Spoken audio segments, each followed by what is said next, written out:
Good morning. It's 9 o'clock Wednesday morning, and we are now launching a new series of social media discussion every Wednesday morning for the next few weeks until the summer holidays. We'll be getting together at 9 o'clock to 9:30 on Facebook Live, YouTube Live, and I look forward to sharing this as well on podcast platforms after the class. For those of you that are tuning in, good morning. I see you all logging on, which is fantastic. Good morning, all. And today's topic is when someone else is a mirror of yourself. When someone else is a mirror of yourself. Great to see you all. Unfortunately, this time round, I'm not going to go and now list names one by one of those of you that are tuning in or sharing your messages online. Please do it. Please do share your messages. I'd like to see who's on. I'd like to see your greetings. But because this is going to be shared later on as well as a podcast for audio listeners after the class, I'm not going to be able to greet each person individually this time round, but I do see your comments coming through, which is fantastic. So please keep that coming. Your good morning wishes, I appreciate them. It's nice to interact. It's nice to see you. And I will be reading out questions along the way. So if you have any comments or questions, I'll be more than happy to share them. I want to read them, share them, discuss them, interact with you along the way. And then you're more than welcome to give me your feedback as well, either publicly or personally, following the discussion. So we're here Wednesday morning, 9 o'clock to 9:30. Thank you for joining. Those of you on Facebook Live, those of you on YouTube, and those of you that are going to listen to this or watch this later on, thank you for joining us. Thank you for tuning in. You know that famous line, when you point a finger to someone, or maybe two fingers to someone, they're actually three fingers pointing back at you. Every time you pick on someone's character traits, you highlight someone's wrong actions or things they've said wrong, or we're very quick to point out the wrong in someone else, highlight the wrongdoing, what they've done wrong. But when you point a finger or two fingers to someone else, you're actually pointing three back at yourself, because what you're seeing in someone else is in fact a mirror of yourself. The Baal Shem Tov, the holy Baal Shem Tov, the founder of Hasidic thought, actually says that. The founder of the Baal Shem Tov actually says that the reason why God is showing this to you, the reason why you're seeing the wrongdoing in someone else, is because God is trying to send you a message. And in order to send you that message, he's highlighting the wrongdoing in someone else. And when you see someone else's wrongdoing, when you see someone else speaking wrongly, doing wrongly, acting wrongly, the Baal Shem Tov says it's God actually trying to send you a message. He's trying to tell you, maybe you've done something wrong along the way. You're seeing it in someone else because that's his way of delivering the message to you. That's where the line comes from, is pointing fingers to someone else. You're pointing three fingers back because what you're seeing in someone else is in fact a mirror. Is in fact a mirror of yourself. We're going to unpack this today. That's the theme of today's class. When someone else is a mirror of yourself. It ties into the Parsha, as the title of this series is called Practical Parsha, to apply the Parsha to our practical lives. The series is called Practical Parsha. This is very practical. This is a story of Noach after the flood. We know that Noach after the flood gets off the ark. He's now a free man. He can get off the ark. He's safe together with his family and the animals that come with him. And the very first thing that Noah does after he comes off the ark is he plants a vineyard. And he takes the fruits of the vineyard, the grapes, and he makes wine. And the verse says that Noach became drunk. It was a terrible scene. How the high have fallen. Ech naflu hagiborim. How the mighty have fallen. Noach, ish tzaddik, he was the righteous man. And now what was left of him? A drunkard man. That's a whole different discussion. How a mighty man like Noach, how a righteous man like Noach can fall like that. How's that possible? But nonetheless, there he is lying drunk. And Ham comes in. His son Ham. He had 3 sons, Shem, Ham, and Yefet. Ham comes in and he sees his father lying naked. He sees his father lying naked. A terrible, terrible scene. He calls Shem and Yefet, his 2 sons. Look, Dad's lying naked. What a scene I've seen. Look what we've seen. Our father's lying naked. And the verse says, Vayelchu achoranit. They walked in with their backs to their father. They didn't want to see their father's nakedness. They didn't want to see their father's embarrassment. Upnehem achoranit, and their faces were turned away. Or ve'ervat avihem lo ra'u. They didn't see their father's nakedness.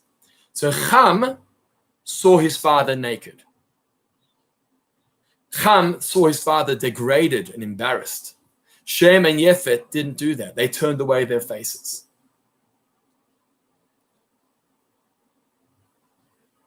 So this triggers the discussion. Do we notice the wrongdoing of someone else? Are we quick to notice the wrongdoing of someone else? Or, like Ham walks into the room and he sees his father naked. He's quick to see the nakedness of his father. Or are we like Shem and Yefet? Rather not see it. You know, the famous Badichever. Everyone knows the famous stories of Rabbi Levi Yitzchak Badichev. Why is he so famous? Because he always saw the good in someone else. He always saw the good in someone else. He never was able to see negativity in someone else. That's a character trait. So let's get back to the Baal Shem Tov. The Baal Shem Tov says, seeing someone else's wrongdoing is in fact a message from God to me. Look inside yourself. This could be a mirror of yourself.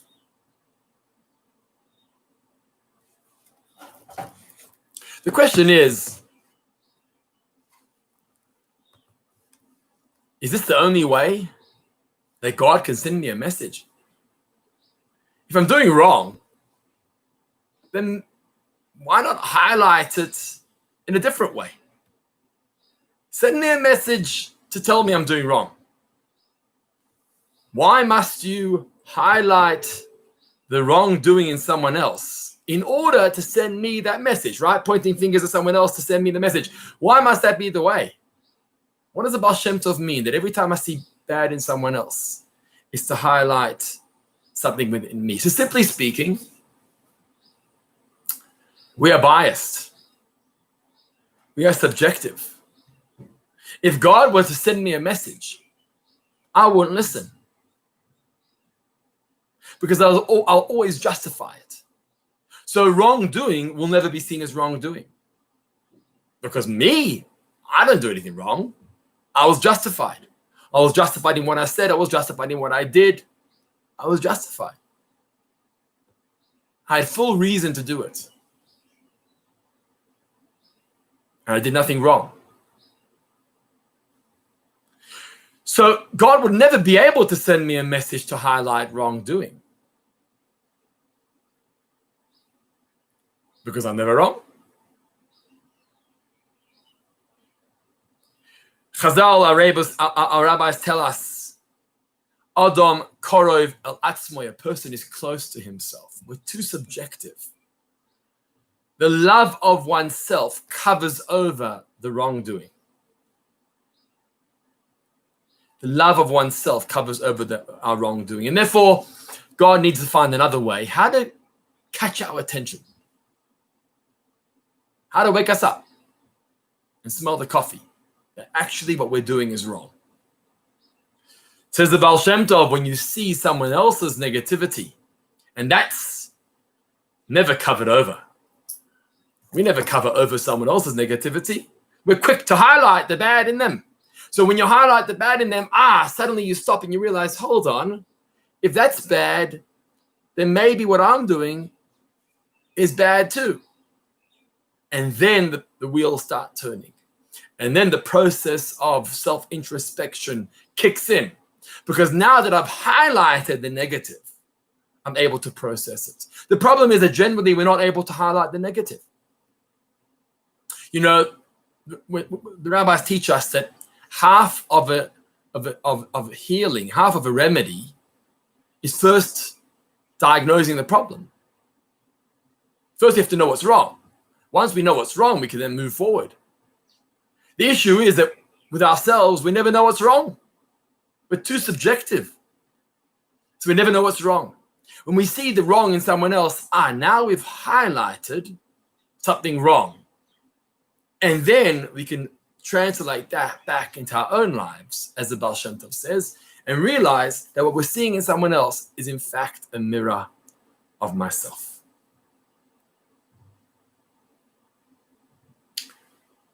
But is that always the case? Every time I see wrong in someone else, it's a sign of my wrongdoing? Is that actually true? Surely there's more reason why I'm seeing the wrong in someone else.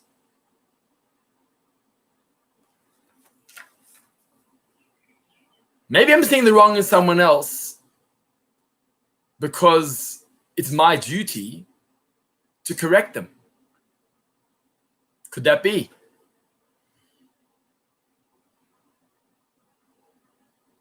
Take, for example, Shem and Yefet, the sons of Noach. What do? When they heard, they didn't want to see it. When they heard that their father was naked, it was their job to cover their father. Maybe we're seeing the wrong in someone else in order to help them.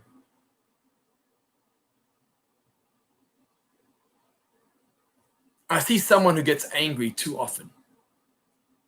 They've got an anger issue. Maybe my job is to go up to them and say, let me help you through this. Let me highlight something that's going wrong in your conduct, in your behavior. You're getting too angry too quickly. Or someone who's speaking inappropriately, and you hear them speaking inappropriately. Maybe it's your role to go up to them and say, your language, perhaps you can refine your language a little bit better, a little bit more. We know Kol Yisrael, Arevim Zeh Bazeh. All of the Jewish people, all of mankind, all of humankind are dependent on one another. We're responsible for one another. When we see wrongdoing, it's our job to highlight it to them and to correct them and to help them through it, not to criticize. Criticism doesn't go too far. Constructive criticism, help them through the process of growing, of becoming a better person, of correcting wrongdoing.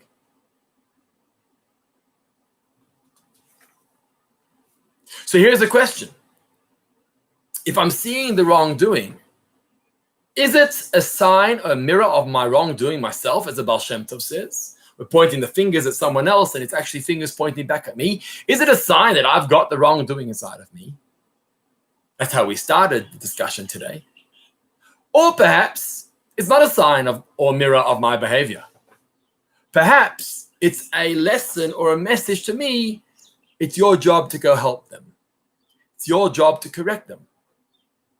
Go up to them and discuss it. Obviously in a calm, mature, sensitive way, but it's your job to correct them. So which one is it?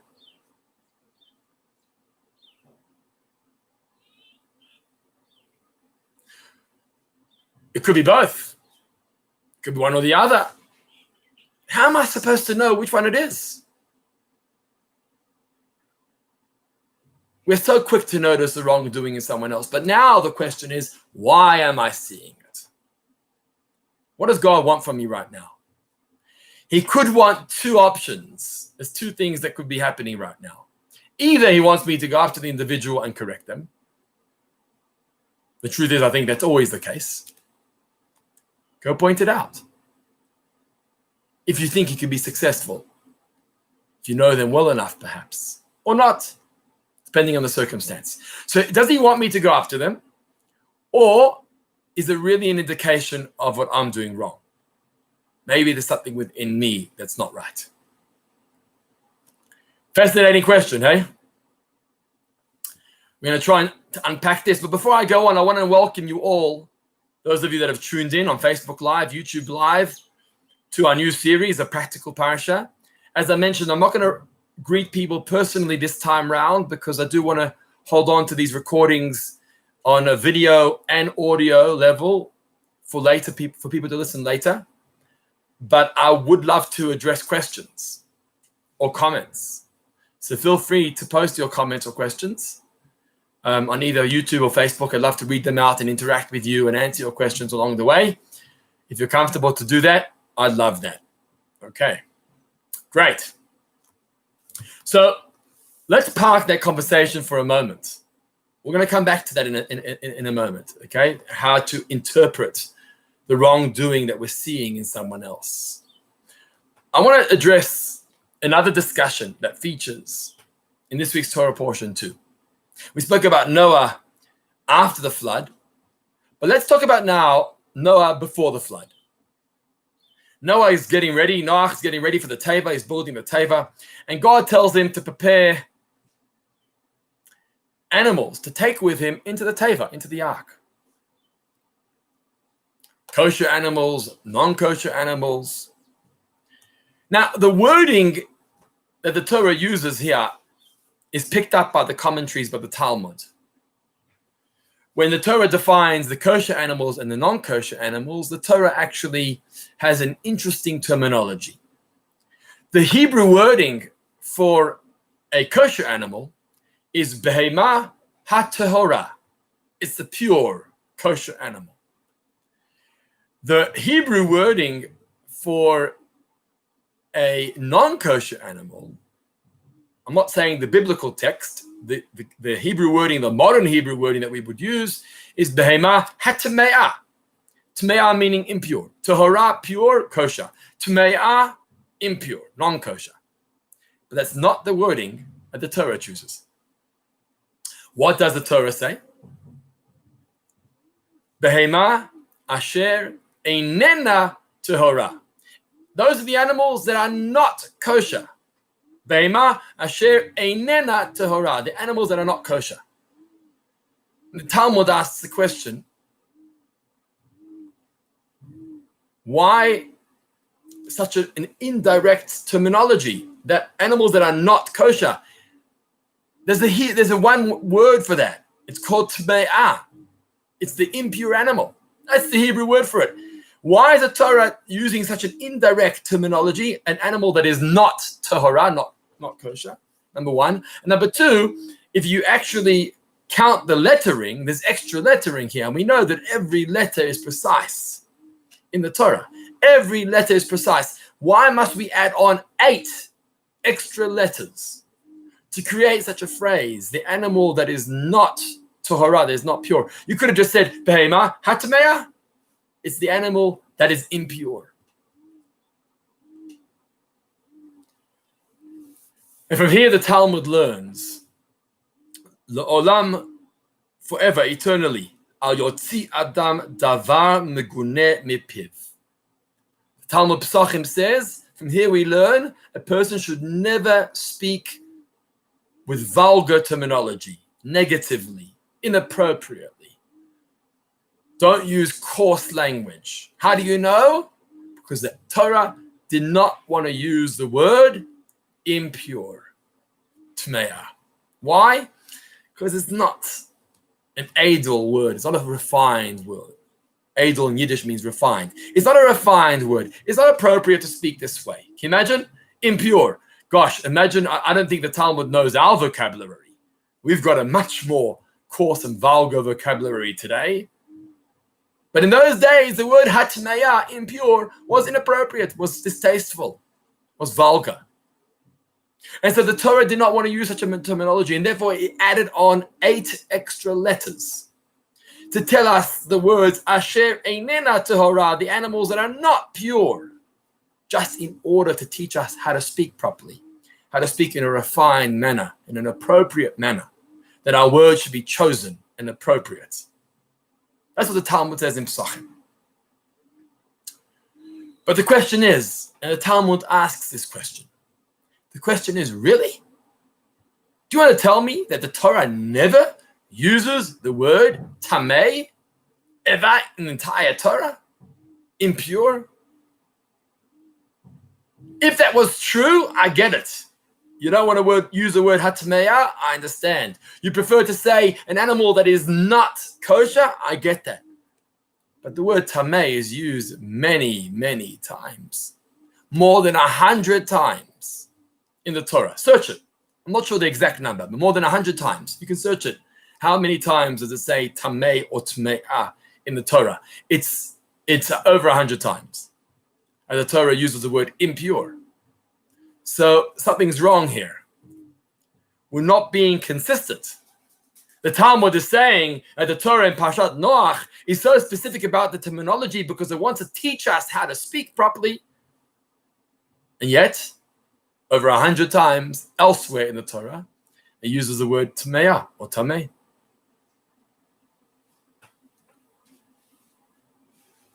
Why is that?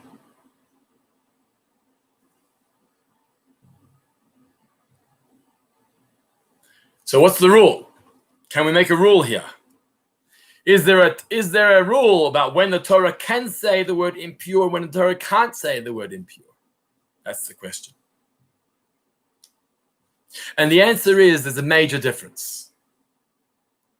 There's a major difference in the context. If the context of the verse is instruction, halacha, the way to behave, you got to spell it out clearly. Imagine telling a child, not your child, but another child, who's trying drugs, and you need to persuade them differently, and you need to instruct them. You may not do that. Imagine not spelling it out because you don't want to sell. It's too harsh. You don't want to tell them directly, you may not take drugs or you may not drink alcohol underage. You're too afraid. So what do you say? Indirectly. You know, the alcoholic beverages that are sold in stores, they are harmful. People who drink them or take them could be in danger. Boy, oh boy, by the time you get going through this story, they ain't listening anymore. You've lost them. You've got 30 seconds to tell them your instruction, 30 seconds to tell them what they're doing wrong. You got to hit the nail on the head and say, drugs are dangerous for you. You may not or should not take them. You are underage. You may not be drinking this alcohol. Okay, you want to explain it to them? You could do that afterwards. But now's your moment. You've got 30 seconds, 45 seconds to instruct them. That's your time. That's their concentration span. After that, they're out of here. You got to say it clearly. And so when the Torah gives a psak about animals that are kosher and not kosher, what you may eat, what you not may eat, when it's a psak, when it's clear, the Torah says tamei. Even though you may say that tamei is a vulgar word, is an inappropriate word, we don't want to say impure. When it comes to action, you got to say it. Say it as it is. Because without that, you're not going to solve the problem. You got to be quick. And so when the Torah is saying a psak halacha, he says it clearly. When the Torah is saying a narrative, a story, where there's no psak halacha, there's no direct instruction, like the story of Noach, bringing animals into the teva, it's just a story. It's not really. There's no psak, there's no halacha, there's no direct instruction. It's Noach collecting the animals. There, the Torah chooses not to use the word tme'ah, impure, or tamei, because I'd rather not. So what I choose to say, asher einena tehora, that which is not pure. which we can interpret to mean impure. And that's the difference. And so sometimes the Torah will say the word tamei, and sometimes the Torah will not say the word tamei, which is interesting because it shows us that when it comes to the choice of words and how to speak, there's different tones for different circumstances, different vocabulary for different circumstances. I'm not saying that vulgar terminology or vulgar language is ever permissible, but you see from the Torah that the choice of wording, it depends on the circumstance. Sometimes it will use the word tamei and sometimes it won't. Now, this story of the terminology of the kosher or unkosher animal will actually help us appreciate the first point of discussion about when we see someone else, wrongdoing in someone else. Is it a mirror of myself, or is it just an opportunity for me to correct them? And the answer is, what am I seeing? When I see the wrongdoing in them, what am I seeing? What do you mean? Let's unpack that. What am I seeing? When I see the wrongdoing, am I seeing an opportunity for me to help someone else? Am I seeing a calling from God to say, you noticed that, or you saw that, because Hashem wants you to help them and correct them? In other words, it's a moment of instruction. Now's your time. You saw this in them, try and sort it out. You saw the wrongdoing, go after them and discuss it with them. That's one scenario where you see the wrongdoing and you know that you have to act. But often that's not the case. Often we don't see that. Often it's a narrative. It's a story. I see the wrong in someone else because now I've got some juicy gossip. Now I've got some lashon hara, losh, you know? When I go for coffee with my friend, oh boy, am I going to tell them this juicy piece of news that I heard or saw about someone else. Now suddenly it's not an instruction how to solve the problem or to do something or to fix the problem. You've now got juice. You got a story to tell. Can you imagine? I saw it happening. I saw him and her together at the coffee shop. Or I saw this and this taking place. So you know what my sister-in-law, my brother-in-law, my mother-in-law, or my nephew or niece did? Let me tell you over a cup of coffee. It's no longer a psak or a halacha or something for you to solve. It's a juicy narrative. It's a juicy story. And suddenly now we have to ask the question, why did you see that? Why did God show you that? Surely it wasn't just to fix the situation, because you didn't just see the situation as it is. Surely it's a mirror of yourself. If you saw it in such a way that it creates losh, it creates a topic of conversation, it becomes the news for your next door neighbor, that's a message, says Baal Shem Tov, then in fact, it's lying within you.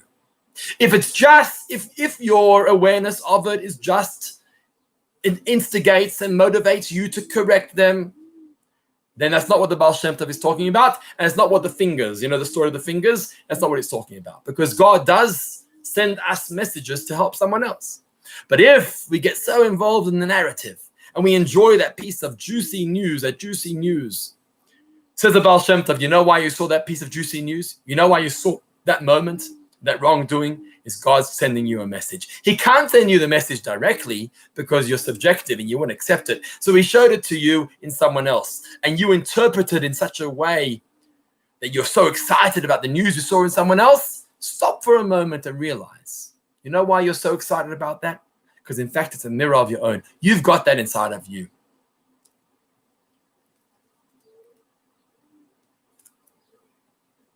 If we can just take that lesson and live with that in our lives, rather see the wrongdoing in someone else to solve their problem.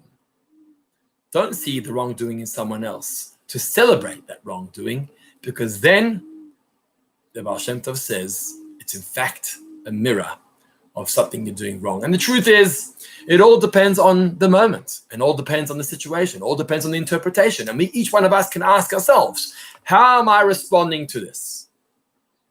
If I'm responding in a proactive way of helping them, fantastic. That's why God showed it to you.